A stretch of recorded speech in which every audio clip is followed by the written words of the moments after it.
everyone, and welcome to this edition of The Fat Archer. I'm excited today because my buddy Rick Fetch, who I've known since I was like 11 years old, is going to demonstrate how to tie a fly. He does this quite regular, and after he's done that, he's going to take it down to his local pond and do some fly fishing and show us how they work. So I hope you enjoy this episode and stay tuned. Hi, this is Rick Fetch for the Fat Archer. Today we're going to see if we can tie what I call a modified hare's ear nymph. Um, we'll see if we can catch some fish after that. Uh, we've done a few of these and they seem to work, so let's do a few more. Thanks. Okay, let's get started. I'm going to use a number uh, 10 nymph hook. Uh, It's like a 3X double long with a little 5/32 black nickel bead on it. And we need some piece of pheasant tail. I use mink, fox squirrel, and light hare's ear mask to do it.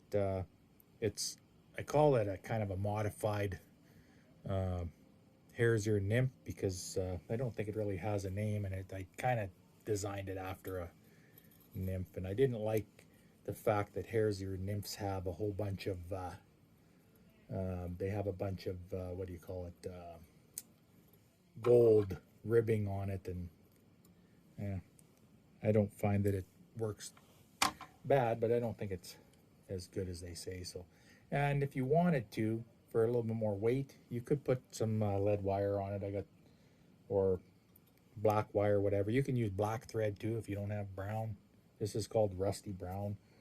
Um, we're going to take a piece of pheasant tail, about, I don't know, 6 or 7 little strands of it. And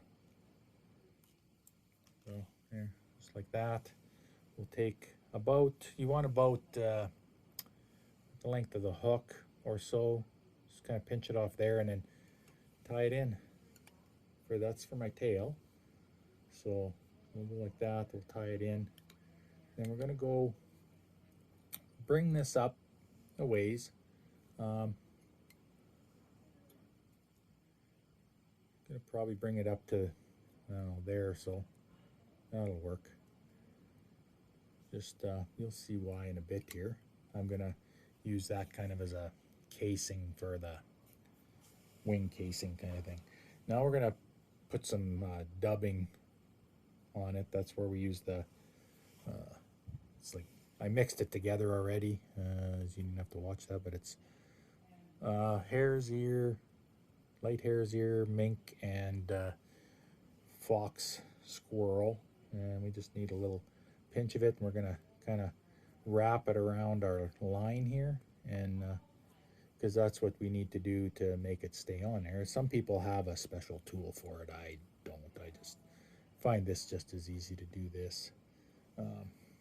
And I'll need some more on there, but for now we'll go with that and we'll see how it looks. So we're just going to kind of wrap it around,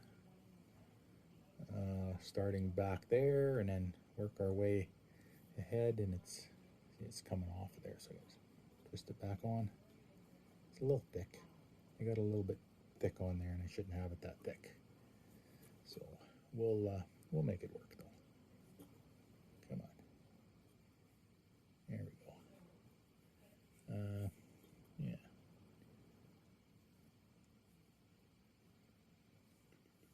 So you can see I kind of got it twisted on there on the line like that, and then we're just going to wrap it around here, make the body a little bit fatter, and then it starts coming off. Just twist it again. Bring the wing casing up there.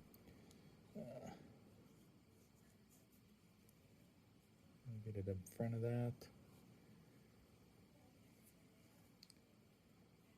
So I had about, I don't know, 6 or 8 inches, but if you figure you want the body a little thicker, just make it a little thicker. I don't, I think that's probably all right. So what I'm going to do now is I'm going to bring this ahead, and I'm going to tie it up by the head there, and then I'm going to just give it a good pull here. I'm going to bring it back. I'm going to bring my thread back here about halfway, and I'm going to go like that, and then I'm going to wrap around about halfway there, give it a third piece kind of thing, and then bring this back and just kind of go under the body, and gotta bring it, gotta get it nice there, and then wrap it around like that a couple times. And then what I'm going to do is I'm going to cut all these little extras off of here because I don't need those. Just like that. Give it a couple more good wraps around there. Take and give it a flip over like that, and then hook it over top behind. I like to do it behind the bead on these ones here, because you gotta tie your hook in front of the bead. So, and this is kind of my modified here's your nymph. I'll give it a little brush with my toothbrush, get it fluffed up a little bit, and the tail spreads out. You can see, whoops, just dropped it off there, but cut my thread off, and usually I'll give it a little drop of clear nail polish just behind the bead, just to, like that, and that's it. It doesn't take very long. Fish seem to like it, the last ones I made, so I just gonna keep making them. I'll make a few more, and we'll maybe go out and try to catch some fish a little later.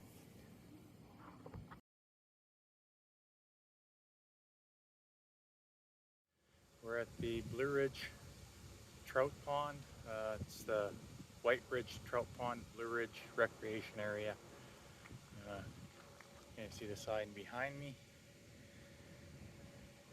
And yeah, we're going to try some flies that we tied and see if we can catch some fish.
thanks, Rick, for showing us how you tie flies and how they work.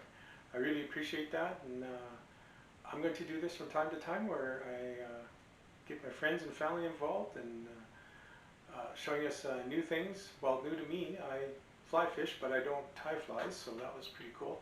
So again, thanks Rick, and thanks to everybody for watching, and we'll see you soon.